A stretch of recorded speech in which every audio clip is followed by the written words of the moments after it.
उपस्थित सर्व शिवसैनिक आणि आपल्या कामगार सेनेचे जबाबदार पदाधिकारी बांधवांनो आणि भगिनींनो,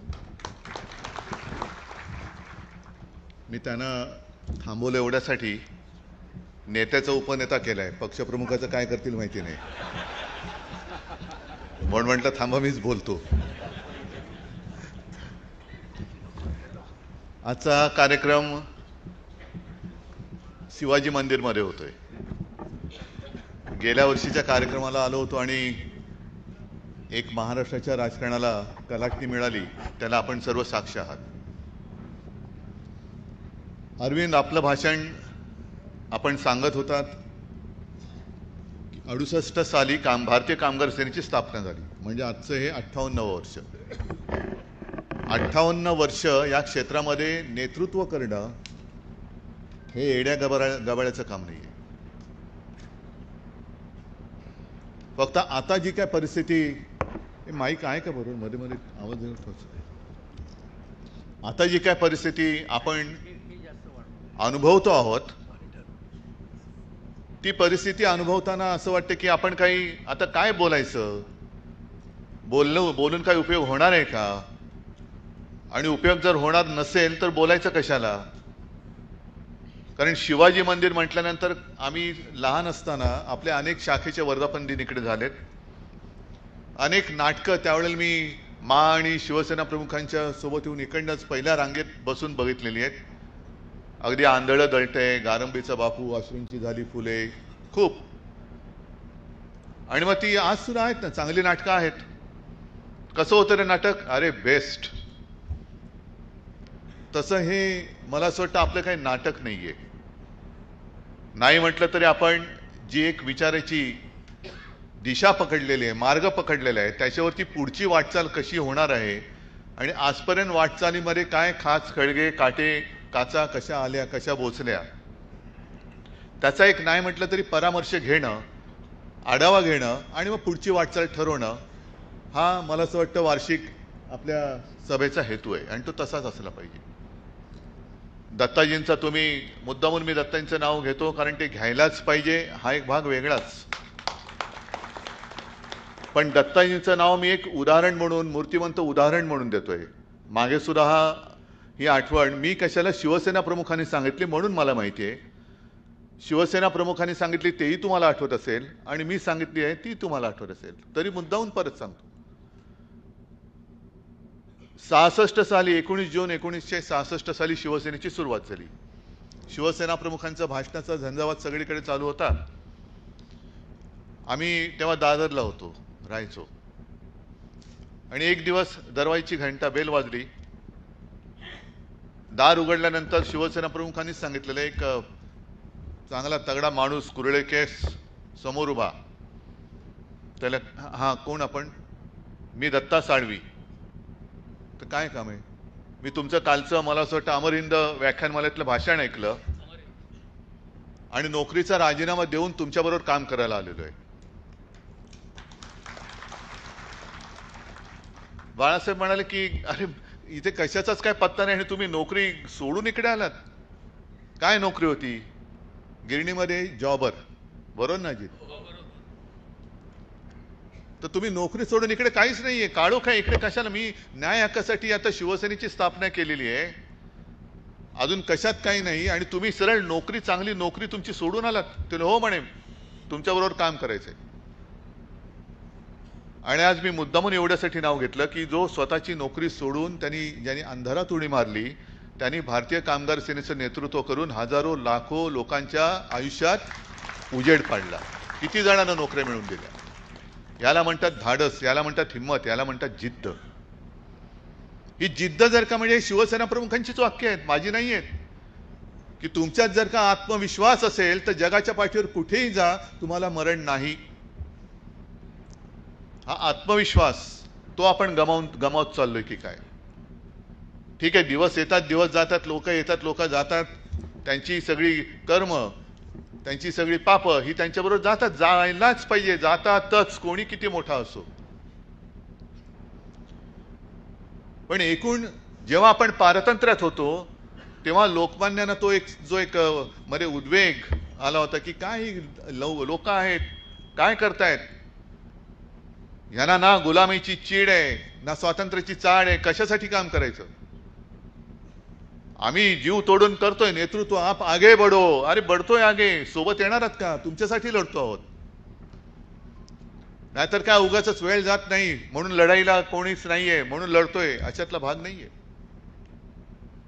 आज जी काय एकूणच वकवक चाललेली आहे, सगळं काही मलाच पाहिजे, सगळं काही मलाच पाहिजे. जा ना, तुम्हाला खरंच जर का तुम्हाला म्हणजे तुम्हाला नाही मी म्हणत, एकूण जनरल म्हणतोय, कोणाला जर असं वाटत असेल की तिकडे जाऊन काही मिळतंय, जरूर जा. पण गेल्यानंतर जे गेले त्यांचे अनुभव पहिले लक्षात घ्या. त्यांना विचारा तुझं काय झालं. आज आपण भारतीय कामगार सेनेची 58 वर्षाची वाटचाल पूर्ण करत असताना 58 वर्षामध्ये एकही दिवस असा आलेला नाही की जिथे आपण कामगाराचा विश्वासघात केलेला आहे. कधीच नाही. आज कदापि होऊ शकत नाही आणि मी होऊ देणार नाही, कधीच होऊ देणार नाही. पण आताही जी काही नवीन दुकानं उघडली जात आहेत, दुकानच आहेत जिकडे खरेदी विक्रीची कामं होतात, विकत घेतले जात आहेत लोक.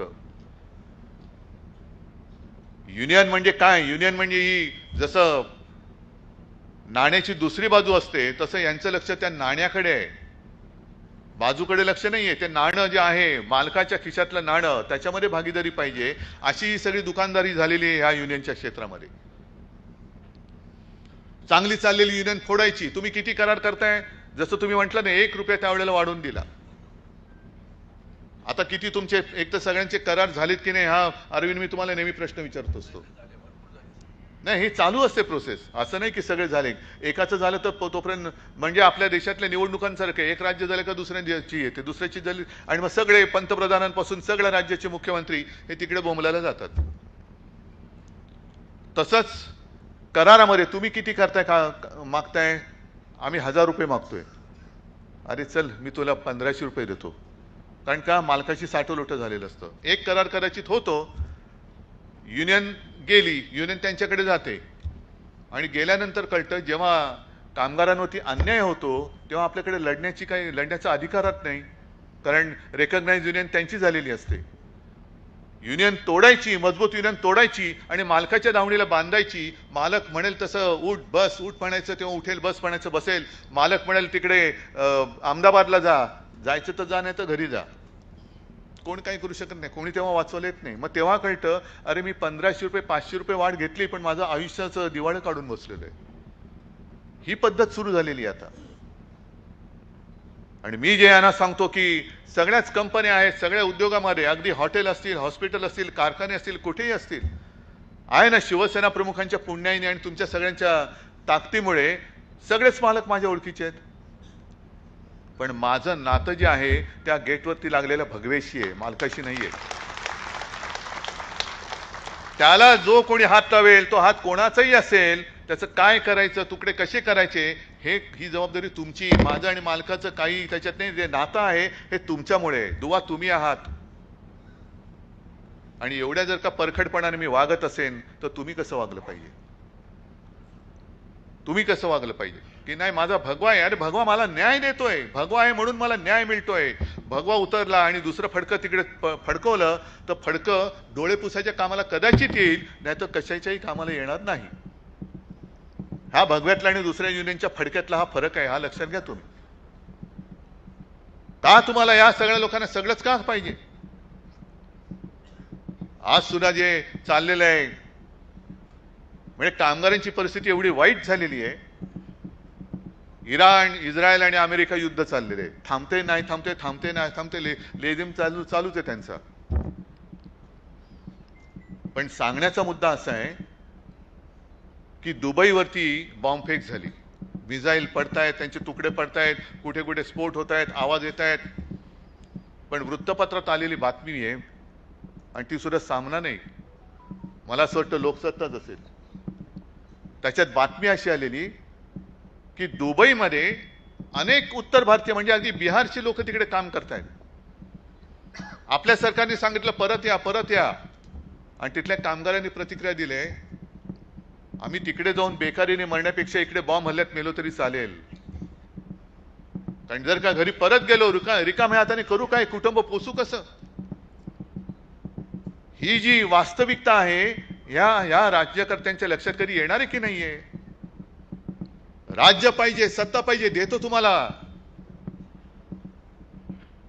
पण एक तर माझ्या देशातले किंवा माझ्या देशातल्या राज्यातले कामगार देशातल्या देशात सुद्धा या राज्यातून त्या राज्यात का त्यांना जावं लागतंय? बरं तेही कमी पडतंय म्हणून देश सोडून दुसऱ्या देशामध्ये त्यांना का जावं लागतंय? आणि त्या देशामध्ये युद्ध सुरू झाल्यानंतर सुद्धा ते म्हणतात मला देशात परतायचं नाहीये, कारण देशात जाऊन मी करू काय? रिकाम्या हाताने घर कसं चालवू? मी मेलो तरी चालेल, पण माझं काम सोडून मी देशात जाणार नाही. ही एवढी परिस्थिती आपल्या देशाची आली, तरी सुद्धा अजून कोणत्या राज्यकर्त्याचं काही डोळे उघडत नाही, काही डोक्यामध्ये काही घुसत नाहीये. कामगार चळवळ, कामगार कायदे म्हणजे काय? कसले कायदे आहेत? कोणासाठी आहेत? काय कामगार म्हणजे या देशाचा भाग्यविधाता नाहीये? जो बंद असेल तो काढूनच टाकू.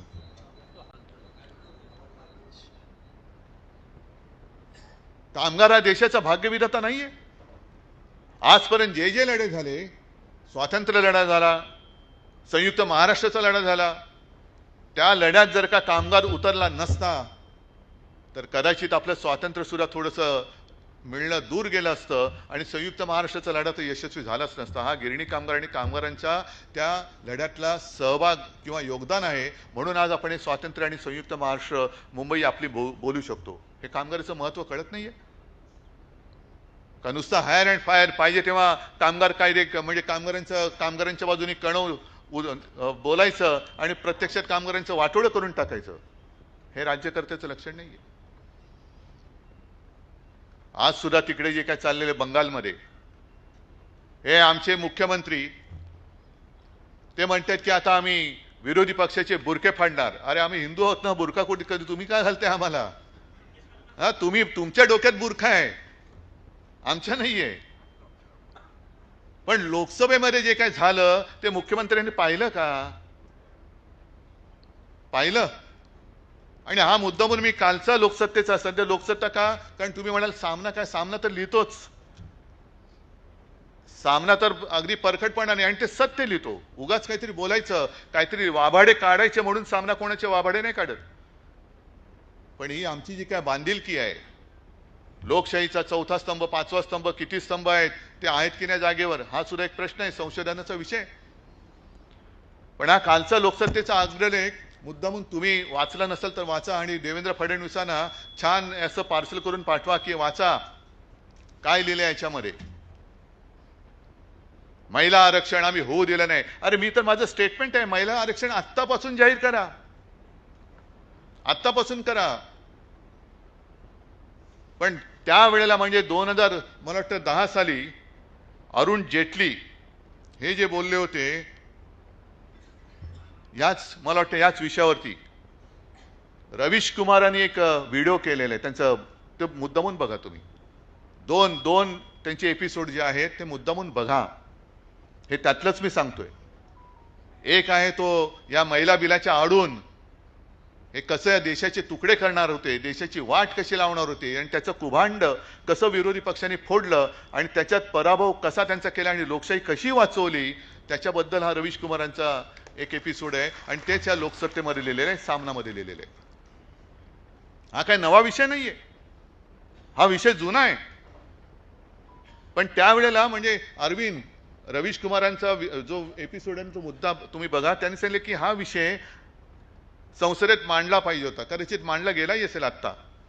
पण त्यांनी काय सांगितलेलं की स्टँडिंग कमिटी ने कई कारणों से इस फ्रीज को फ्रीज म्हणजे आपला फ्रीज नाही, म्हणजे त्याला थांबवले, फ्रीज को 2026 तक के लिए जरूरी समझा है, जिसके प्रस्ताव को सरकार ने भी स्वीकार किया है.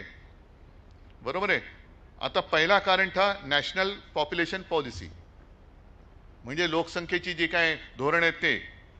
इस बात के अनुमान है कि 2026 तक वह साल होगा जब हम जनसंख्या वृद्धि की स्थिरता के लक्ष्य को हासिल कर सके. 2026 पर्यंत जनसंख्या वृद्धी दराबद्दल काही नियंत्रण वगैरे काही बिल आणलंय, केलंय. आणि ते कशासाठी जरूर आहे? इसलिए 2026 तक फ्रीज किया गया है। दूसरा कारण यह है कि कई ऐसे राज्य हैं जो फैमिली प्लानिंग प्रोग्राम को अच्छे से लागू कर रहे हैं और कुछ नहीं कर पा रहे हैं। हे कारण आहे की काही राज्य कुटुंब नियोजनाचा कार्यक्रम व्यवस्थित पार पाडतायत, काही तिकडे कोणाचंच काही लक्षच नाहीये। आणि अगर यह फ्रीज नहीं लगाई जाती तो संसद में उन राज्यों का प्रतिनिधित्व कम हो जाता जिन्होंने फैमिली प्लानिंग प्रोग्राम पर काम किया है। म्हणजे कुटुंब नियोजन करणे हा गुन्हा आहे। मोहन भागवतांचं ठीक आहे, मुलं जन्माला घाला, पोषणार कोण? नोकऱ्या तुम्ही देणार आहात? कारखाने बंद पडतायत, मिल बंद पडल्या, सगळे देशोधडीला लागलेत। नुसता बेकारांचा कारखाना करायचा तुम्हाला देश म्हणजे? और जो उसे ठीक से लागू नहीं कर पाए उन राज्यों को और बढ़ावा मिलेगा कि वह इस पर काम ना करें क्योंकि उनका प्रतिनिधित्व बढ़ेगा। ऐसी स्थिति ना पैदा हो इसके लिए यह तय किया गया है कि 1971 की जनगणना के आधार पर सीटों की जो फ्रीजिंग हुई थी उसे 2026 तक ऐसे ही रहने दिया जाए। केंद्र और सरकार दोनों के स्तर पर मग अजून 2026 पर्यंत तुम्ही धोरण ठरवलं नाहीये, त्याच्यावरती काही अंमलबजावणी नाही झालेली आहे। पण अरुण जेटली सारखा एक माणूस, जबाबदार माणूस, त्या लोकसभेत त्यांनी म्हटलेलं आहे, त्यांचं भाषण आहे ते रवीश कुमारांच्या त्या एपिसोडमध्ये बघा।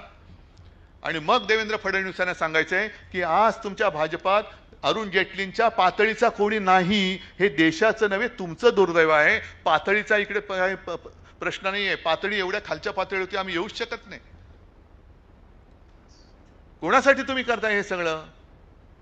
राज्य पाहिजे, देश पाहिजे, कशासाठी पाहिजे? आज सुद्धा तिकडे तुम्ही एका बाजूला महिला आरक्षण, आम्ही विरोधकांचे मुखवटे उतरवणार, बुरखे फाडणार, ठीक आहे फाडा, पण तिकडे बंगालमध्ये एकटी महिला ममता बॅनर्जी जी वाघिणीसारखी लढते, जिंकल्याच पाहिजेत त्या।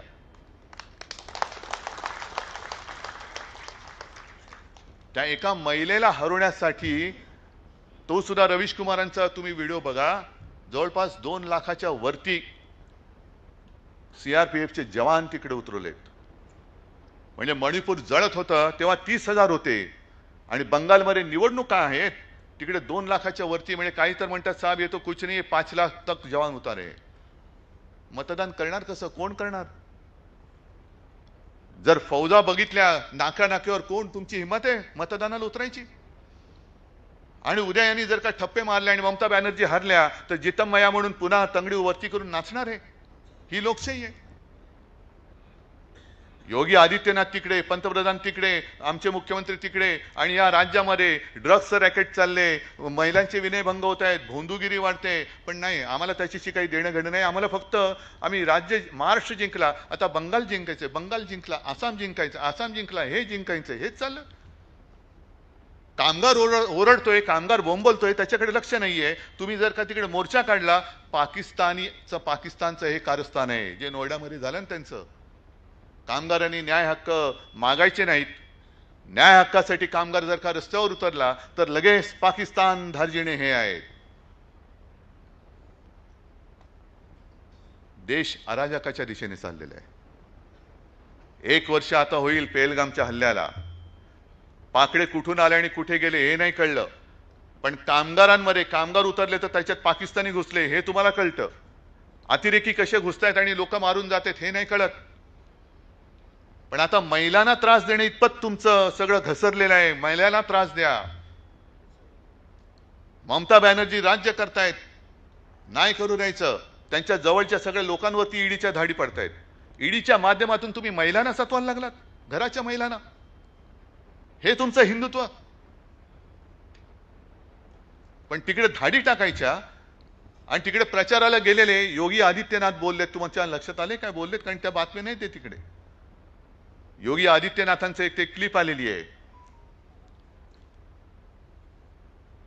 त्यांनी ते काय सांगितलं, विवेकानंद जी इस बंगाल के सुपुत्र थे जिन्होंने कहा था तुम मुझे खून दो मैं तुम्हें आजादी दूंगा।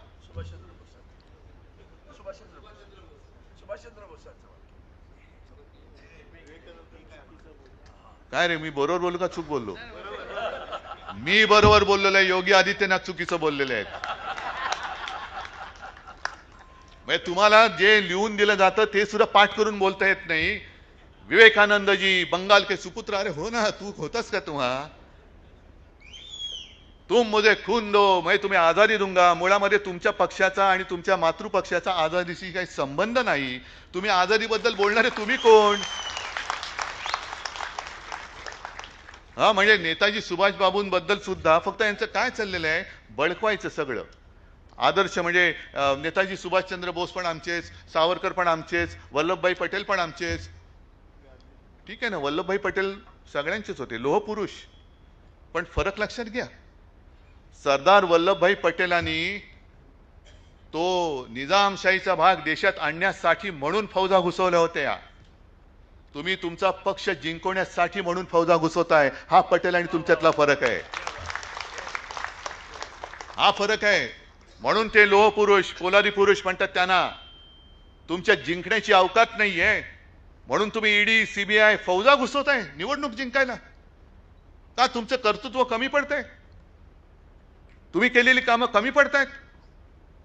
तिकडे नाक्या नाक्यावरती फौजा उतरल्यानंतर कशा तिकडे काय महिला आरक्षण, महिला कशा बाहेर पडतील, कशा निवडणुका होणार? मग या देशामध्ये आता लोकशाही जिवंत राहिली की नाही हा विचार करायचा.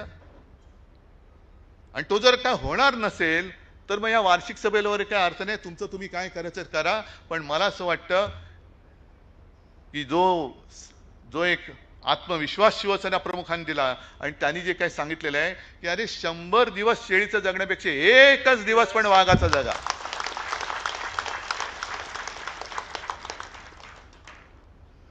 या सगळ्या सत्तेची तुमची जी आहेत ना, ED, income tax, CBI, police बाजूला ठेवा आणि मैदानात उतरा शिवसेनेची सामना करायला. मग बघूया शिवसैनिक आहेत आणि तुम्ही आहात. पण जरा कुठे खट्ट झालं का पकडायचा, केसेस टाकायच्या, जुन्या केसेस काढायच्या. जुन्या केसेस काय सलून काढले तुम्ही? हा, केसेस काढायचं म्हणजे काय काढते तुम्ही? जुन्या केसेस काढायच्या, छळायचं, मागे सगळं लावायचं, शुक्ल काष्ट लावायचं तिकडे. आणि मग आम्ही जिंकलो. नाही, ही पुचाटांचा कारभार आहे, पुचाट. आणि महाराष्ट्रानं तरी हे सहन करता कामा नये. ज्या महाराष्ट्राने दरवेळेला देशाला दिशा दाखवलेली आहे, प्रत्येक वेळेला देशावरती संकट आल्यानंतर महाराष्ट्र धावून गेलेला आहे, हा इतिहास आहे. त्याच्यामुळे महाराष्ट्रावरती जर का अन्याय होत असेल तर मी म्हणेन जसा बंगालमध्ये बंगाली उभा राहिलेला आहे, तामिळनाडूमध्ये तमिळी उभा राहिलेला आहे, तसा मराठी माणसाला महाराष्ट्रीयन म्हणून तुम्हाला उभं राहावंच लागेल. या बाहेरून आलेत, आमच्यात राहतायत, आमचं काही त्यांच्याशी वैर नाहीये. पण तोडा फोडा आणि राज्य करा ही जी काही नीती, जातीपातीमध्ये समाजामध्ये भांडणं लावायची, कशासाठी? आणि महिला आरक्षणांबद्दल तुम्हाला जर काही एवढी कणाव असेल तर हे लोकसभेत कोणतरी, मला वाटतं त्या महिला खासदार बोललेत, आणखीन कोणी बोललेत की ज्या संसदेमध्ये हे बिल आणण्याचा यांनी प्रयत्न केला होता त्या संसदेच्या उद्घाटनाच्या वेळेला आमच्या महिला राष्ट्रपतीने का नव्हतं बोलवलेलं? राम मंदिरच्या त्या सोहळ्याला आमच्या महिला राष्ट्रपतीने का बोलवलं नव्हतं? त्यांच्या हस्ते का पूजा झाली नाही? का त्या आदिवासी आहेत म्हणून? मग हे तुमचं महिलांबद्दलचं प्रेम, हे महिलांबद्दलची आदर? म्हणजे त्रास देताना तुम्ही बघत नाही महिला आहे का कोण आहे. त्रास द्यायचा तर त्रास देता, पण मतं पाहिजेत म्हणून सगळं महिलांच्या आडून तुमचं राजकारणात सगळं महिलांना कुठे लाडकी बहीण, कुठे काय ह्याच्याच आडून तुमचं राजकारण चाललेलं आहे. पण हे वास्तव आहे ते विस्तवासारखं आहे आणि त्याच्यावरनं जो चालू शकतो तोच कारभार करू शकतो. तुमच्यात चालण्याची हिंमत नाहीये या राज्यकर्त्यांमध्ये. पायाला चटके बसतात त्याच वेळेला, म्हणजे पायाला जेव्हा ठेस लागते तेव्हा आई ग म्हणजे मेंदूपर्यंत संवेदना पोचली पाहिजे. ती संवेदना आता यांची मेले की काय अशी परिस्थिती निर्माण झालेली आहे आणि त्या परिस्थितीत आपल्याला काम करायचंय. हे नुसता हा काही सोहळा नाहीये, वार्षिक सोहळा. दरवेळेला अरविंद सावंत, अजित साळवी सगळे येतात, आमचा साहेब ह्या तारखेला कार्यक्रम आहे तुम्ही या. नाही, कार्यक्रम नुसता हा कार्यक्रम नाही. गेल्या वर्षभरात मी काय केलं, पुढच्या वर्षात मी काय करणार आहे, मी भारतीय कामगार सेनेचा पदाधिकारी म्हणजे कोण आहे, माझ्यासोबत ही लोक का आलेली आहेत, आणखीन का आली पाहिजेत, या कामगारांना आपल्याबद्दल विश्वास का वाटतो, जे नाही आहेत आपल्यासोबत त्यांना का वाटला पाहिजे, हे असं काहीतरी काम होणार असेल तर आणि तर पुढे काम करा, नाहीतर मग काय चालूच आहे ना. रोजचा दिवस सूर्य उगवतो, सूर्य मावळतो, कोण कोणाला विचारतोय, काय फरक पडतोय? नाही पडत. पण हे जे महत्वाचं काम, हे नाही म्हटलं तरी सतीचं वाण आहे. हा भगवा झेंडा जो आहे तो नुसता भगवा झेंडा नाही, ती एक पेटलेली मशाल आहे. लांबून बघितलं तर तो मशाली सारखा तळपताना दिसतो, पेटलेला धगधगता दिसतो. आणि त्याचं तेज, त्या तेजाचा म्हणतो ना, तव शौर्याचा 1 अंश रे वगैरे वगैरे, ते काय आहे त्यातलं 1 अंश घेऊन जरी तुम्ही काम केलं ना, तरी मला असं वाटतं महाराष्ट्राकडे वाकड्या डोळ्याने बघण्याची कोणाची हिंमत होणार नाही. आणि जे मी सांगत होतो की महाराष्ट्र दरवेळेला देशाच्या मदतीसाठी धावतो, शिवाजी महाराजांच्या वेळेपासून जर का बघितलं, कारण आपल्याला इतिहास हा कोणी शिकवण्याची गरज नाही, कारण आपलं राज्य इतिहास घडवणारं राज्य आहे, इतिहासाला जन्म देणारं राज्य आहे. आणि ज्या छत्रपती शिवाजी महाराजांनी असं एक तरी मला राजा दाखवा की 300-400 वर्षानंतर त्याला आपण राजा नाही तर आपला देव मानतो. आणि असं काय कमी माझ्या या राजामध्ये, माझ्या देवामध्ये, की जे इतर देवात आहे आणि याच्यामध्ये नाहीये. म्हणजे रामायण महाभारत आहे, प्रभू श्रीरामाने राक्षस मारले, मग माझ्या शिवरायांनी सुद्धा अफजल खान वगैरे मारलंच ना, राक्षस नव्हता तो. माता भगिनींचं रक्षण यांनी नाही केलं, देवळांचं रक्षण नाही केलं. अगदी प्रभू रामचंद्राबरोबर वानरसेना होती, आमच्याबरोबर काटक मावळे होते, ज्यांना काही शिक्षण, ज्यांना म्हणजे काही शस्त्र नाहीत, काही नाही, अशा साध्या माणसांना घेऊन छत्रपती झालेले ते आमचं देव आहे. काय कमी आहे त्यांच्यामध्ये? आणि जर शिवाजी महाराज झाले नसते तर आज आपण आपल्या देवांचा उद्घोष करू शकलो असतो का? करू शकलो असतो? राम मंदिर आज आपण बांधू शकलो असतो जर शिवाजी महाराज नसते तर? अगदी शिवाजी महाराजांनंतर सुद्धा छत्रपती संभाजी महाराज लढले. मेलो तरी चालेल पण धर्मांतर करणार नाही, पक्षांतर तर सोडूनच द्या. त्याच्यानंतर थोड्या काळासाठी राजाराम महाराज, आणि त्याच्यानंतर जवळपास म्हणजे औरंगजेब स्वतः आला की आता शिवाजी महाराज नाही आहेत, अब समय आया है महाराष्ट्र पर कब्जा करो. जे आताच्या औरंगजेब पण करू पाहत आहेत, अब कब्जा करो. आणि त्यावेळेला तारा राणीनी जवळपास 26 वर्ष औरंगजेब इकडे लढला, 26 वर्ष. पण महाराणी तारा राणीने त्याला असा झुंजवला की शेवटी औरंगजेब इकडेच मेला. त्याचं थडगं तिकडे बांधलेलं आहे छत्रपती संभाजीनगरच्या इकडे. पण तो महाराष्ट्रातली एक कण, एक चिमूट माती सुद्धा नेऊ शकला नाही. हा महाराष्ट्राचा इतिहास आहे. मग आता परत विचार करा, जर शिवाजी महाराज नसते तर अयोध्येत राम मंदिर बांधू शकलो असतो?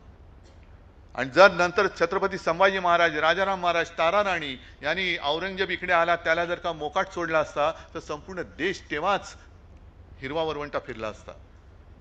म्हणजे महाराष्ट्राने देशावरचं संकट आपल्यावरती घेतलं. औरंगजेब जो संपूर्ण देश आपला पादाक्रांत करायला निघाला होता, त्याला इथल्या इथे रोखला नाही, इथल्या इथे गाडला. आणि तो गाडला नसता तर आपल्या देशाची हे आता हे डिलिमिटेशन, आरक्षण बिरक्षण आणायला राहिले असते का शिल्लक? तर हे जे महत्व आहे, हे महत्व हे आपलं कर्तव्य आहे.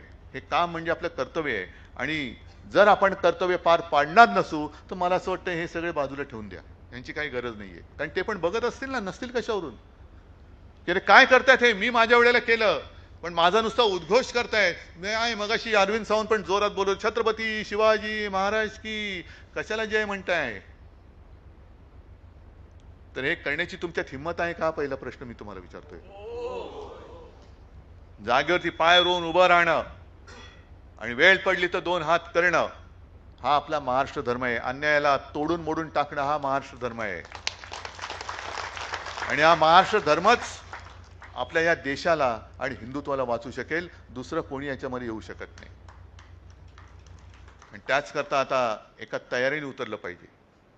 आणि आज तरी मला ती तयारी तुमच्यात दिसते. ही तयारी अशीच चालू ठेवा, आणखीन मजबूत व्हा. आणि कामगारांच्या वरती म्हणजे या देशाच्या भविष्यावरती येणारं संकट हे तोडून मोडून टाकण्याचं पवित्र काम शिवसेना प्रमुख आणि दत्ताजींनी निर्माण केलेली भारतीय कामगार सेना कशी करू शकते हे त्या अन्यायकर्त्यांना दाखवून द्या, एवढीच तुम्हाला विनंती करतो आणि आपली रजा घेतो. जय हिंद, जय महाराष्ट्र.